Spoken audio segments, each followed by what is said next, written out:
Hello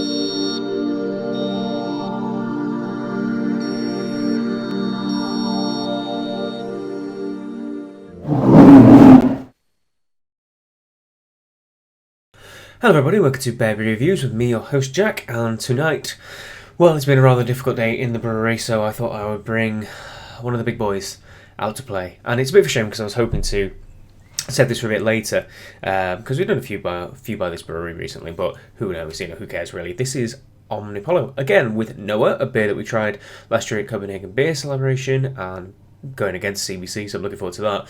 But this, can you see that little fellow there, another smiley face, designates this one as a double barrel. Noah. This is Cognac and Islay barrel aged Noah. A peak and mudcake stout already. So it's crazy. It's 11%. And it's probably everything I need right now to recuperate and make myself feel better. So, yeah, pecan mudcake stout. And you know Omnipollo, you know what they're like. When they say they flavour something with something, it does taste like that. Go back and check the review of this beer and it's just crazy. I absolutely adored it. Just like I love the Yellow Belly, just like I love many other of their products. So you know I'm a fanboy for these guys, but that's because I really like them. I think they do a good job. So, crack this fellow open and see what we have. It's actually a ridiculously high fill. It's literally there. I'm not complaining, that means there's more alcohol for me, but higher than I thought it would be. So, especially if it's an automated bottling system. Oh, I've just spilled some as well. That's probably that extra bit gone now. So, pouring out into a glassware. My God, it's like treacle. That's so dark. Pitch black in colour. And it's got an ever so slight kind of, well, it's a really dark coloured head, but it's not that well carbonated actually. Or the head on it. I was pouring it very gently to be honest, but it's probably massively thick. It has got some bubbles coming up, so maybe it's just the alcohol killing the head. But oh my God, look at that! It's just gorgeously dark, and you can tell that if I poured it better with a good head on it, it would have been pitch black dark head as well. But that's as black as the night. That is. Looks spectacular.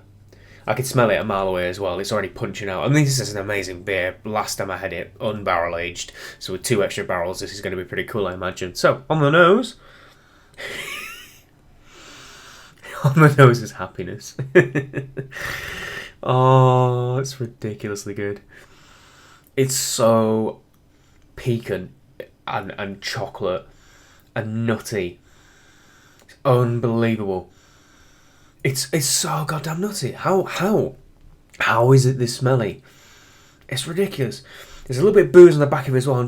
I'm picking up just a general spirit note, really, but you could forgive it for just saying it's kind of like an alcoholic nose, but it's definitely got the kind of like a whiskey, I'd say peaty, like I'm not that well versed in Scotch, so I could be bastardising poor Islay whiskies by saying a peaty note, but some sort of peaty note beneath all this sweet, unctuous, nutty chocolatiness, like fruit and nut bar sort of thing. It's crazy on the aroma. God, it whiffs something spectacular. It's making me smile already. Beer's making me smile. Surprise, surprise. Cheers, everyone. Let's get a try.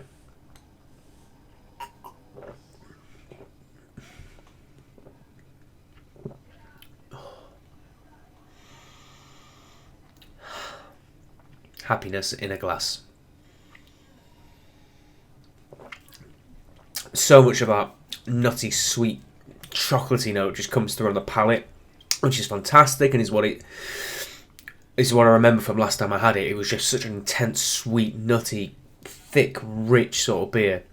But on the palate with this one, it definitely does have some of the spirit character coming through. I'm definitely getting a peaty note coming through with it. Alongside a little bit more of an alcoholic twinge to it. It's got a little bit more burn to it than I seem to remember.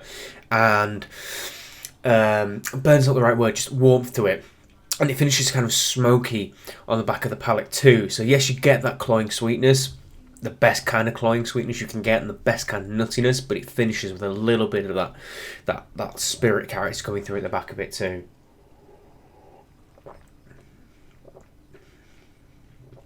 Yeah, and I'm getting some oak through with it too.